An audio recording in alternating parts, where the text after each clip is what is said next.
Hello, thanks for joining me, astrologer Patrick Arundell, for your astrology overview for week commencing the 17th of March. This week begins with a change as Mercury ingresses back into Pisces, which it vacated in the middle of February during its retrograde. So we're going to see something of an echo of the events of the first 2 weeks of February, particularly at the end of this week when Mercury goes back into a conjunction with Neptune. Now, if you did go through any confusion or your plans seem to be weighed down by obstacles that were hard to identify really, almost like intangible blockages in the first half of February, there could be a little bit of that towards the end of this week, but not necessarily definitely so, because perhaps we've all had an opportunity to learn how to work with Mercury and its conjunction with Neptune, which after all can be wonderful for imagination and help us to express ourselves. But of course Neptune can be about deception and confusion too, and Mercury in Pisces itself is not really its favourite location because of course it's in opposition to the ruler in terms of Virgo, and it squares up to the other planet that Mercury rules, which is Gemini. So we have a detriment in place anyway, but I do feel that there is a possibility to move forwards here, but maybe we have to take some of the goodness from Pisces, which is that sometimes things ebb and flow, they evolve, they don't necessarily go forwards in a straight line.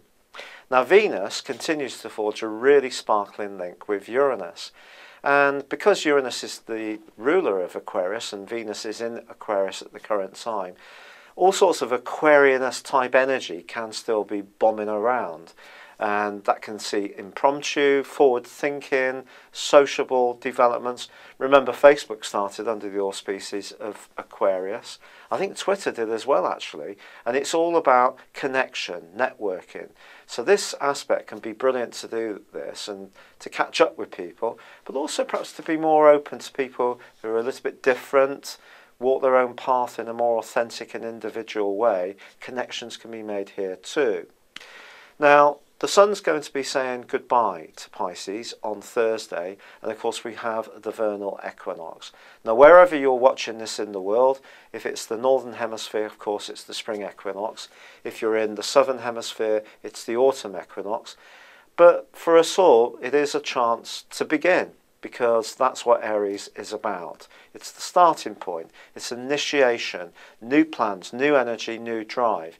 But I think that cloying link with Neptune through Mercury in Pisces may just take the edge off, and it won't be until the week following this one that the Sun really starts to gain traction in Aries. Also, I think we need to bear in mind that we still have that important T-square going on between Jupiter, Pluto and Uranus, and it's interesting, isn't it, because although Venus is going to be in quincunx with Jupiter, it's actually forging a semi-sextile with Pluto, as well as its sextile with Uranus. So that can be quite enabling and take the edge off a little bit. But I think in general we've got push, pull, sideways energies. It's not necessarily, again, all about straight ahead lines. It's about balancing the drive, the ruthlessness of Pluto against the exaltation that Jupiter feels in Cancer around spiritual ideas, higher ideals. But we can see in terms of human rights, around the world, that not everybody gets equality in the way that perhaps we take more for granted in the developed Western world, and certainly in Britain. So if you do encounter someone who's trying to suddenly enforce their will upon you, I do feel that the move of the Sun into Aries is going to give you more determination to overcome this, but you must be conscious of the facts. And I think the facts will become much more obvious to us all towards the end of the week following this one.